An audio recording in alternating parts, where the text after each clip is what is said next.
이 소나무 향기 나중에 우리의 은혜를 보시는 분들에게도 힘이 될 수 있도록 하겠습니다. 여러분 오늘 5장 11절 우리가 어제 얘기했던 대제사장이신 예수님에 관해서 이제 잠깐 설명을 내려놓으려고 하고 있습니다. 왜냐? 지금 해야 될 말이 더 많음을 암시하고 있습니다. 무엇이냐면 오늘 11절 멜기세덱에 관하여는 우리가 할 말이 많으나 너희가 듣는 것이 둔함으로 설명하기 어려우니라.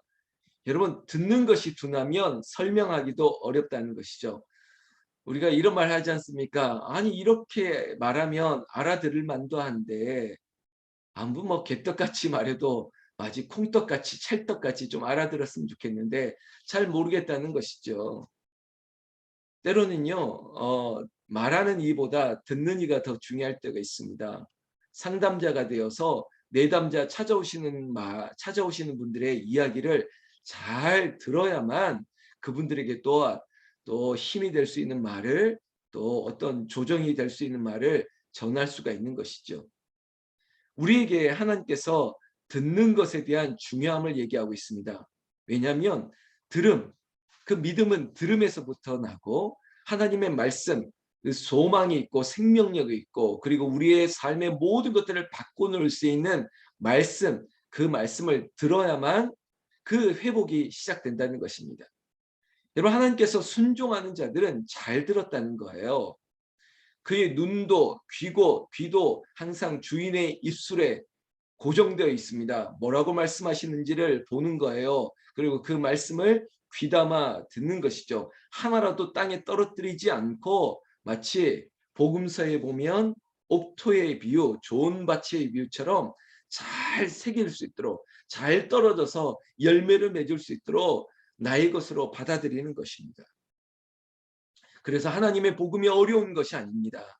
우리가 들으면 그 복음은 신비와 같은 것이라서 우리가 이해할 수 없다고 우리가 모르겠다고 그리고 때로는요 우리가 하나님을 아는 것에 대해서 몇 가지 모순이라고 생각하는 것들을 발견할 때가 있습니다. 아니 이런 사실 분명히 이 앞선 성경에는 이렇게 기록되어 있는데 왜 이런 충돌이 일어날까? 왜 이런 모순 일어날까? 그것이 내 지식의 바탕에서 그럴 것 같으나 사실은 그런 지점이 발견되는 것 유익한 것입니다. 그러나 여기서 한 단계 뛰어넘으려면 여기서 내가 모른다라고 말하는 것이 맞지 틀렸다 왜 이것이 다를까 이것은 뭔가 모순이 있는 모순점이 있는 것인가 충돌이 일어났다라고 그것의 희열을 느끼거나 그것에 대해서 또 다른 의문을 가는 것이 아니라 여러분 이사야에서도 그렇고 다른 성경에서도 네가 이 모든 것들을 알겠느냐? 이 모든 것들을 알겠어? 얼마 전에 CBS 뭐 새롭게 하소서 뭐 이런 간증 프로그램에 이덕진 교수님 간증하는 프로를 제가 언뜻 지나가다 봤습니다. 그런데 그분이 하나님의 음성을 들었다는 거예요. 그가 목사이자 교수이자 신학자이자 뭐 이런 분이 어느 날 하나님의 음성, 어떤 음성을 들은지 아십니까? 간증하는 내용을 제가 들었는데 그런 거더라고요. 너 나 알아? 하나님이 이렇게 말했다는 거예요. 너 나 아니? 너 나 알아? 그랬더니 이 이덕진 교수라는 사람이 정말 머리가 큰 해머에 맞은 듯이 큰 충격을 받았다는 것입니다. 그리고 한 달 동안 아무것도 할 수가 없었대요. 그래도 자기가 신학자이고 그리고 신학생을 가르치는 교수이고 그리고 평생을 목회자로 살았고 그리고 많은 저수를 썼던 자신에 대해서 하나님이 어느 날 음성으로 나타나셨다는 거예요. 너 나 알아? 물었다는 것이죠. 여러분 이게 충격이었다고. 여러분 때로는 우리가 다 아는 것 같으나 우리가 어떻게 하나님을 알겠습니까? 하나님을 알아가는 거예요. 이게 바로 성화, 거룩함이에요. 성숙해져 가는 것이죠. 성숙할수록 우리 속담에도 여러분 변은 익을수록 고개를 숙인다 그러는데 내가 어떻게 하나님의 뜻을 알겠습니까? 하나님의 크신 경륜을 내가 어떻게 짐작이라도 할 수 있겠습니까? 그러면서 더 알아가기를 원하는 거예요.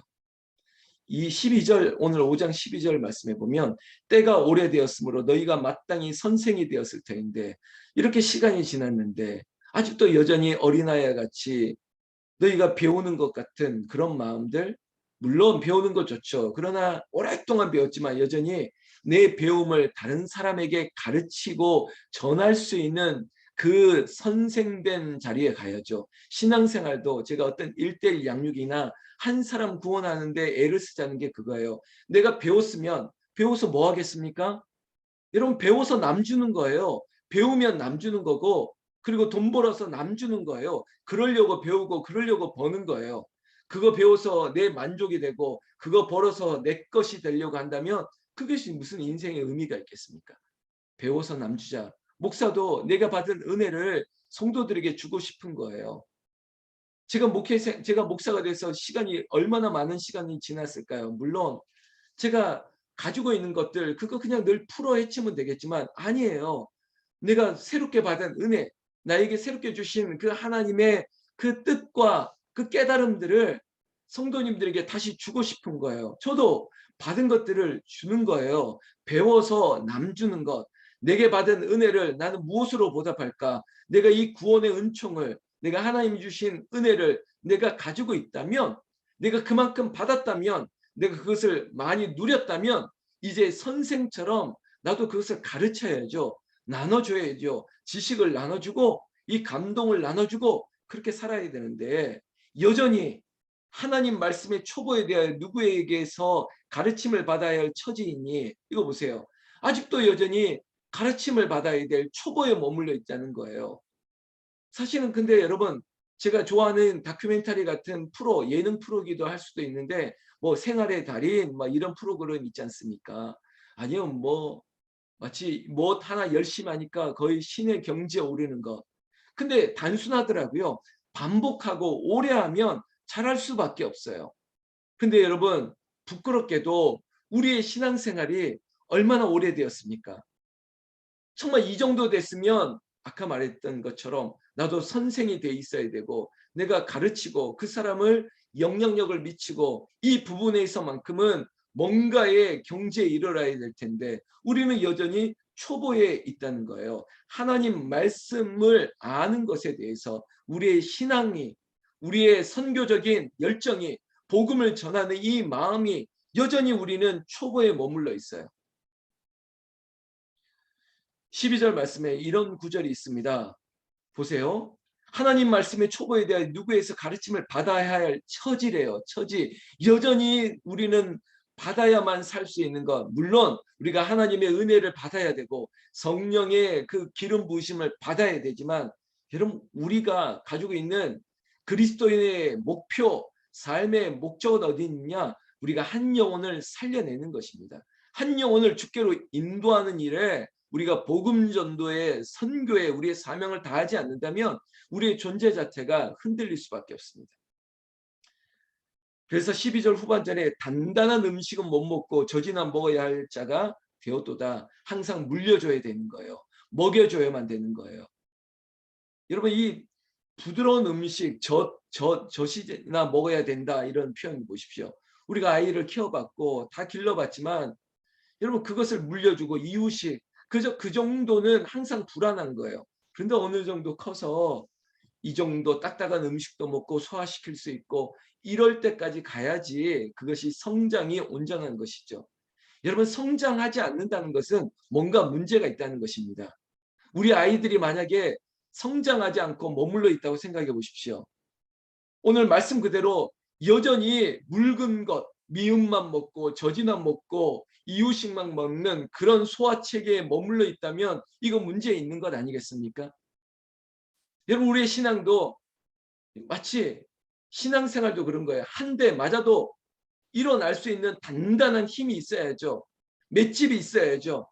이런 흔들림에도 끔찍하지 않는 그런 능력이 있어야죠.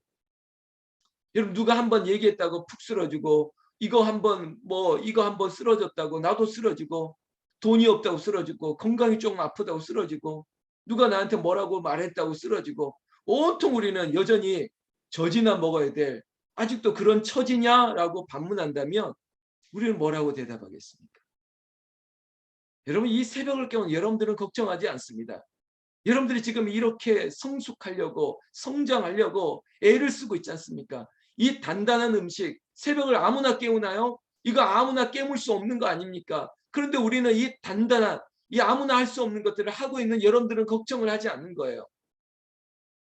오늘 성경 이 비유 보십시오. 13, 14절에 젖을 먹는 자마다 어린아이의 의의 말씀을 경험하지 못한 자요 단단한 음식은 장성한 자의 것이니 그들은 지각을 사용함으로 연단을 받아 선악을 분별하는 자들이니라.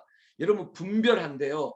여러분 영적으로 성숙하면요 분별해서 알아들어요. 아이들이 크고 철이 들면 무슨 뜻인지 알아듣더라고요.